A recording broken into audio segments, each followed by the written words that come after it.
Ce gars-là est parti si longtemps et pourtant il est revenu et il est toujours aussi bon. Le meilleur défenseur droit au monde tout simplement. Victoire de Chelsea 3-2 face à Nottingham. Déjà je vous avais déjà dit qu'on n'était plus condamné à l'échec. C'est parti pour le débrief. Avant que la vidéo commence, n'hésitez pas à vous abonner, lâcher le pouce bleu et mettre un petit commentaire pour le référencement évidemment. C'est parti. Les condamnations c'est fini. Ah mais oui, Chelsea a évolué désormais. Voilà, on n'est même plus 10e. Ces histoires de 10e place, c'est fini. C'est plus notre place. On avait juste pris un peu de retard. Salut les enfants, papa est de retour. Chelsea, on est là. Mais oui, on est là. On est actuellement 7e du classement, égalité de points avec le 6e qui est Newcastle. En vrai, ils ont encore un match face à Manchester United, j'y crois. On peut récupérer cette 6e place. En vrai, au début de saison, on se disait que avec cette équipe qu'on a actuellement, les blessés, on aurait pu viser une 5e, 6e place. Et en vrai, finalement, les objectifs sont quasiment remplis. Même si certaines personnes voyaient la Champions League, moi, je l'avais été personnellement, je ne voyais pas la Champions League. Voilà, je vous dis clairement, je ne voyais pas la Champions League. Je trouvais que c'était un peu trop tôt pour cette équipe. Et au final, j'ai pas eu tort. Le match. Dernièrement, on faisait des bonnes performances. Voilà, on a eu les derniers matchs face à Tottenham, face à Newcastle, face à West Ham, face à Aston Villa à la deuxième mi-temps. En vrai, c'était très cohérent. Du coup, Pochettino, ni une ni deux, il met la même composition. Voilà, il ne s'est pas cassé la tête, il s'est dit que ça fonctionne bien. Et en vrai, on ne peut pas lui en vouloir d'avoir mis cette composition. Même si moi, à la base, en vrai, je pensais plutôt à mettre, pourquoi pas, un Gusto ou un Reece James dans le starting. Et tu fais rentrer l'autre pendant le match. Genre, tu fais une mi-temps chacun limite. Mais bon, il décide de ne pas le faire. Et au final, en vrai, on a gagné. Il aura eu raison. Mais les gars, les gars, Nottingham, en fait, le truc, c'est que c'est une équipe. Des gens diront, ouais, vous avez battu une équipe qui est mal classée, je sais pas quoi, je sais pas quoi. Non, non. On a battu une équipe qui essaye de se maintenir. Vous savez, dans des fins de saison, comment c'est dur de battre ce genre d'équipe? Des équipes qui jouent à domicile, qui doivent se maintenir, ils tabassent tout. Dernièrement, ils faisaient des bonnes performances. Moi, je rappelle un match avec son jeu face à Manchester City qu'ils ont certes perdu, mais ils ont été énormes. Juste au bout, ils faisaient que rater. Mais Nottingham, chez eux, c'est compliqué, sachant que même Chelsea eux-mêmes, hein, les derniers matchs qu'on a joués contre Nottingham, c'est 2 matchs nuls l'an dernier. On les avait même pas encore battus, on les avait même pas encore battus en Première Ligue depuis leur retour. Vous imaginez? Ça fait que là, aujourd'hui, lorsque tu regardes le scénario du match, comment ça se finit, en vrai, je suis pas surpris. Moi, à la base, j'avais visé peut-être une victoire de buts à 1. Après, peut-être un nul 2-2, j'allais pas être fou de rage, j'aurais compris. Mais ouais, la victoire au bout, au final, jackpot. Franchement, c'est jackpot. Le match qui commence en plus compliqué, d'une manière assez compliquée, parce qu'en fait, tu sens que c'est la même compo que les derniers matchs, mais c'est pas la même animation que les derniers matchs. Pourquoi? Parce que Nottingham en face, ça propose. Déjà, Chelsea était en panne d'inspiration, tu avais l'impression, mais Nottingham aussi défensivement, c'était intéressant parce que moi, je me rappelle d'une possession très stérile de Chelsea, peut-être 70% de possession stérile. Tu avais Thiago Silva qui touchait beaucoup de ballons. Thiago Silva qui fait la passe à Cucurella, Cucurella, il lui rend. Tu avais Thiago Silva qui fait la passe à Caicedo, Caicedo, il lui rend. Et une fois que la passe passait à un milieu de terrain, genre à Gallagher ou à Palmer, pressing déclenché. Tu avais un central de Nottingham qui montait sur lui, tu avais un milieu de terrain qui venait, ça faisait des prises à 2, 3 par moment, ça sortait très très vite sur les joueurs qui jouaient dans le demi-espace. Et franchement, c'est sur ce point-là, je me suis dit vraiment, à Nottingham, ils vont être durs. Ils vont être durs. Et même on voit hein, sur un des seuls moments où il laisse un peu de liberté à Palmer, où le pressing ne vient pas directement sur lui, il délivre cette super passe décisive à Modric. Franchement, Palmer. À Palmer, cette première mi-temps, il a lâché 2 trois petites pralines comme ça, 2 trois petites des petits gâteaux comme ça, des petits trucs savoureux. Franchement, et malheureusement, aujourd'hui, il peut même s'en tirer avec peut-être 2 trois passes décisives, hein. Il ne l'aura pas fait au final, mais Palmer, en tout cas, qui réussit cette passe décisive stratosphérique sur Modric. Modric qui marque, j'étais super content. Je me suis dit, allez, Modric, pour la confiance, ça va être top. Mais la suite du match, ça a été plus compliqué. Parce qu'on marque quand même à la 8e, hein. Moi, je me suis dit, vas-y, le match, ça va, on va dérouler, tout ça. On avait un peu galéré au début parce qu'il fallait galérer, mais ça va se dérouler. Mais non. Non, non, non, non, non. On se fait prendre l'égalisation 6 minutes après sur un coup de pied arrêté. Vraiment le point faible de Chelsea. Voilà, ce but, il surgit après un de nos coups de pied arrêtés. On frappe un corner, ils partent en contre parce que déjà, je trouve que nos corners sont pas très bien frappés. On frappe notre corner, ils partent en contre. Bajcetic qui fait une faute stupide, franchement stupide. Il aurait juste pu suivre le gars et le gars avait déjà commencé à se désaxer. Le contre allait pas, je pense pas qu'il allait être aussi létal que ça.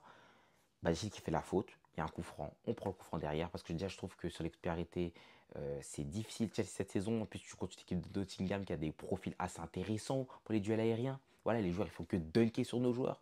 Plusieurs fois dans le match, hein, on a pu voir des joueurs de Nottingham dunker sur nos joueurs pour mettre des têtes ou récupérer des ballons aériens. Ça fait que voilà, on se prend le but là sur De Boli. Après ce but de Boli, on a une action où Palmer fait la passe à Jackson. Et là, je me suis dit, vas-y, Jackson, t'inquiète, cette fois-ci, il va gérer. Non, Jackson qui va perdre son 1v1. Voilà, il en avait mis un face à Areola. Cette fois-ci, il ne le met pas. Et après ça, il n'y a rien. Blackout. Blackout. Pas d'occasion du tout. On fait tourner le ballon derrière. On se prend des contres. Ça fait que Nottingham, ils font beaucoup plus d'actions que nous. On sort à la mi-temps. Je pense qu'ils ont peut-être le double de nos frappes. Vous imaginez?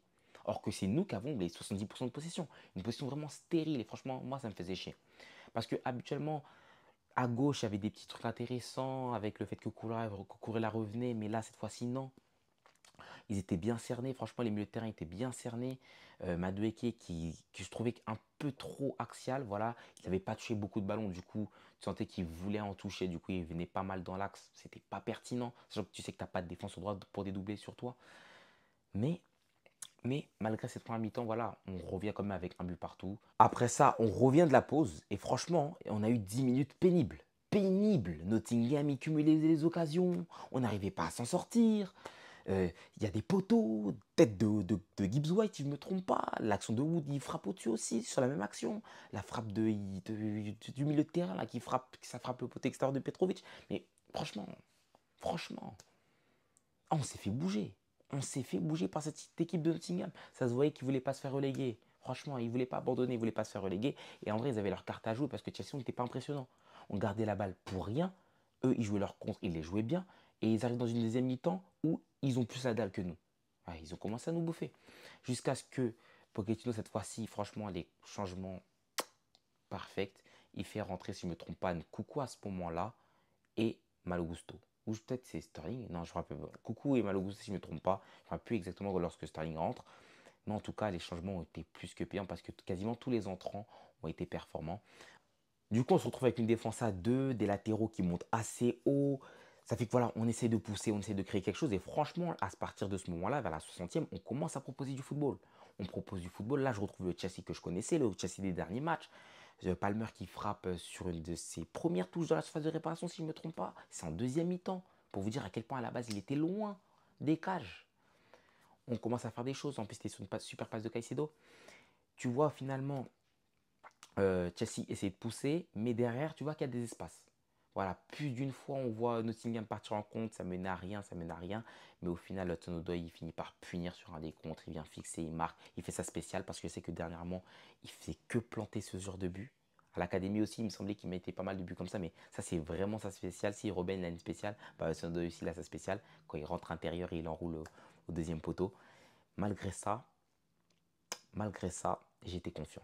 Que je savais qu'on était assez intéressant, je savais que c'était le Chelsea qu'on a connu des derniers matchs. Reece James rentre en jeu à ce moment-là. Et franchement, le plaisir. Il rentre en jeu à la place de Conor Gallagher, il reprend son brassard forcément. Et Reece James, hein, franchement, dès les premières touches, un dédoublement avec Gusto, centre. Tu sentais qu'il allait avoir un truc. Passe, truc machin chouette, passe sur de Caicedo pour Sterling. Sterling, il prend la balle, il marque. Franchement, Sterling qui met un copier-coller du but de Hudson Odoi. Et ça, la différence entre Sterling et Mudryk, c'est vraiment Sterling, tu sens que c'est un gars qui n'est pas capable de chercher un but par lui-même. Mudryk, aujourd'hui, c'est un peu plus compliqué. Mais Sterling, vraiment, c'est un débrouillard. On va dire que c'est un débrouillard. Mudryk a besoin beaucoup plus d'être assisté. Il marque ce but d'égalisation. Tu sens qu'il y a un truc, tu sens que Chelsea est puissant sur ces moments-là.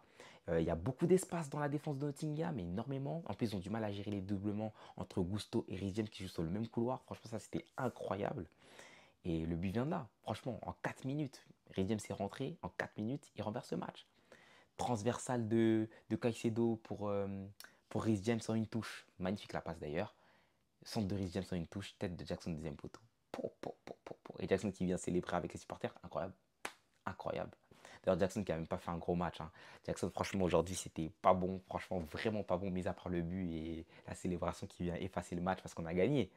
Mais qui fait vraiment un match du mal, du mal. Chaque prise de balle, il galérait, il lâchait pas son ballon au bon moment. Il partait dans des dribbles, il ne voulait pas s'arrêter. Donc franchement, Jackson, c'était compliqué. Avec le 1v1 raté en plus, on n'oublie pas. Mais malgré ça, Reece James du coup qui change la phase de Chelsea et c'est là que tu dis que c'est important d'avoir des latéraux performants, des latéraux qui savent centrer. Je sais qu'il y a peu, on a eu le match du PSG face à Dortmund. Hakimi et Dembélé, ils avaient pas mal de centres. Ils rataient tous leurs centres sur Gonzalo Ramos. Et pourtant, tu dis qu'à ce moment-là, c'était un Reece James, ça change tout. C'est un latéraux qui sait centrer, ça change tout. Un latéral, pardon, qui sait centrer, excusez-moi. Mais en tout cas, Reece James hein, qui change énormément de choses, énormément de paramètres. C'est notre capitaine, c'est le meilleur défenseur droit au monde. Southgate, j'espère que tu regardes ces matchs. Southgate, j'espère que tu vas regarder les prochains matchs de Chelsea. Ah, parce que là, on m'a dit que la liste, elle est passée à 26. Pourquoi tu prendrais pas Reece James? Même s'il n'a pas de rythme, même s'il y a des trucs. En vrai, non. Ouais, je veux même pas qu'il le prenne parce que j'ai pas envie qu'il se blesse. Mais franchement, Southgate, attention, regarde Reece James.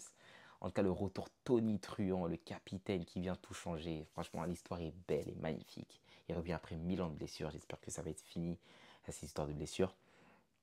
C'est beau, franchement, de se dire qu'on a Gusto et Reece James dans la même équipe et ils sont tellement forts. Tellement forts. Il faudra vraiment songer à faire une composition hein, pour mettre les deux. Hein. Moi, je vois bien, franchement, une défense à 3 avec un Reece James en tant que central et tu mets Gusto en piston. Franchement, moi, je vois peut-être une défense comme ça. Je sais pas comment, mais il faut organiser un truc. Franchement, il faut organiser un truc. Il faut que les deux jouent. Après ça, on a réussi à défendre correctement. On prend pas de but. On gagne ce match. Franchement, impressionnant. Incroyable. Franchement, incroyable, Chelsea. Et pour les tops de ce match, franchement, le top de ce match, je voulais vraiment parler surtout de lui. Je sais que Palmer a fait un match intéressant, même si, voilà, il a été bien cerné. Il a eu quelques bonnes passes, hein, des bonnes passes clés, mais qui n'ont pas été concluantes à la fin parce que ses coéquipiers ne sont pas gérés. Mais le match que j'ai retenu aujourd'hui, le match de Caicedo. Caicedo, mais c'est incroyable. Caicedo, de la première à la dernière minute, c'est du haut niveau. Palmer sort avec le menos de match, mais je trouve que c'est pas mérité. Comparé au match de Caicedo, c'est pas mérité. Ah, très clairement. Il fait un match de folie. Il s'en sort avec une passe D au final. Au milieu de terrain, il récupère un nombre de ballons incalculable. Franchement, entre lui et Cucurella, c'était un des seuls qui arrivait à proposer des solutions vers l'avant, faire des passes vers parce que Cucurella, avec ses passes sur Thiago Silva et faire des échanges de passes, bon, c'était mignon 2 minutes, mais ah, mon ami, il faut jouer vers l'avant à un moment donné. Caicedo, franchement, il a été impressionnant. Beaucoup disent que c'est un flop, il a été payé 120 millions, c'est 135 millions, c'est vrai. Il a été payé 135 millions. Mais regardez les matchs, vous verrez. Vous allez voir de toute façon la saison prochaine comment il va briller. Parce que Chelsea, on va briller. Si on brille, Caicedo va briller logiquement. Vous allez voir. Parce que le niveau qu'il affiche aujourd'hui, c'est juste impressionnant. Et le niveau même qu'il affiche dernièrement, c'est impressionnant. D'ailleurs, j'entends même plus trop de critiques à son égard. Et ça, c'est un bon point. Mais les gars, sachez que si on n'entend plus de critiques sur Caicedo, on n'entend plus de critiques sur Chelsea, c'est qu'on n'est plus condamné à l'échec. On n'est plus condamné à l'échec. J'espère que vous avez apprécié le débrief. Je suis sorti un peu à chaud comme ça, un peu tard aussi, parce que j'ai dû regarder le match en replay. La semaine prochaine, il y a le dernier match de Chelsea face à Bournemouth. Je serai au match normalement, si tout se passe bien. Il y aura un mini vlog, le dernier match de Thiago Silva. Ça va être intéressant. Portez-vous bien. Merci à vous de regarder mes vidéos. Et il y a pas mal de vidéos qui vont sortir lors de l'Euro. On va faire des concepts, tout ça. Ne vous inquiétez pas. Merci à vous.